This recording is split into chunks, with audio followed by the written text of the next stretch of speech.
been hoping for.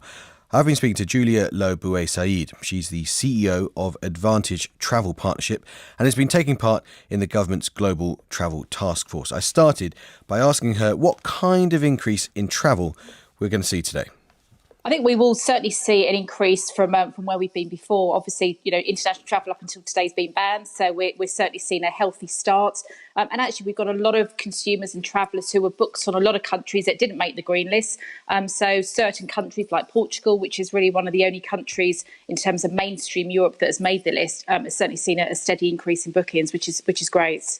Of course, the issue isn't just what happens when you arrive in said destination. It's also about what you need to do when you get back to the UK. So what will those travelling today need to do when they return?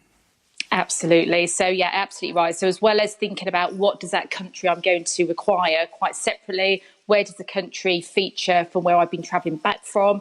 If it's a green country, such as somewhere like Portugal, then you need to make sure that you have all your tests pre-booked. So you need to have a negative test to enter the UK, taken 72 hours before departure, and also on arrival, you have to have a test 2 days within your arrival. But that has to be pre-booked, and you have to show documentation before you leave the destination.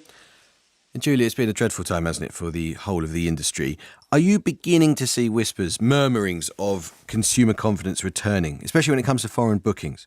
The answer to that question really lies in what happens in the next few weeks. So we have beginning of June is the next review of the traffic light system. We absolutely urgently need some of the low-risk countries to be put on that list, because otherwise some of the travel industry just will not happen. We cannot continue a season with only a handful of destinations on there. So there's a lot that we still need. It is an absolute positive start.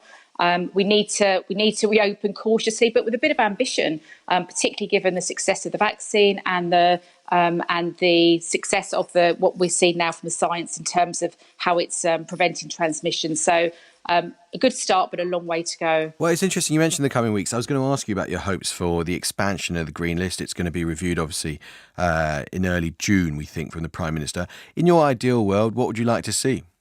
We need to see mainstream destinations on there, such as Spain, France, Italy, but also the US. US is a really key trading route for many of our businesses and travellers. So we need to see those really key destinations where the infection rates are low, vaccine deployment is high, feature on that list. And that's really critical to ensure the industry can trade its way through what has been a really difficult year. And obviously a huge amount of concern, Julia, about this Indian variant. If the green list is not expanded in early June, what would that mean for your industry?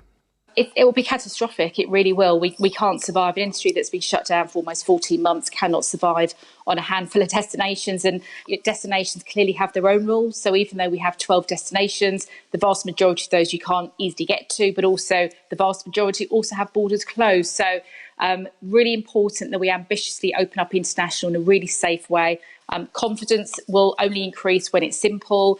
Testing costs need to come down. Better coordination. So a lot of barriers, but we're confident, engaging and working with government that we can really start to see a restart, a proper restart, if you like, of international travel. I understand, Julia, that you're off to Portugal this morning.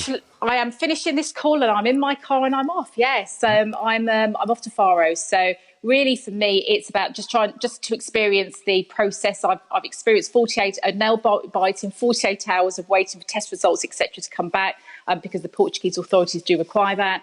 So how many tests did you have to do? Sorry to interrupt. How many? Because Faro is a beautiful part of the world. Lots of people will be desperate to get there. What do you need to do if you want to get to Faro in southern Portugal? Okay, so the first thing you need to do is you need to have a PCR test taken, again, within 72 hours. That result needs to be presented when you check in at this end.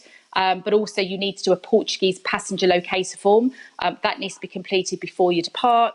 And that's all the Portuguese authorities need. All the other testing are what the UK government required to come back. Well, I hope you have a wonderful and safe trip. Lo Bue-Said, the CEO of Advantage Travel, thanks very much indeed for talking to us. Brings us to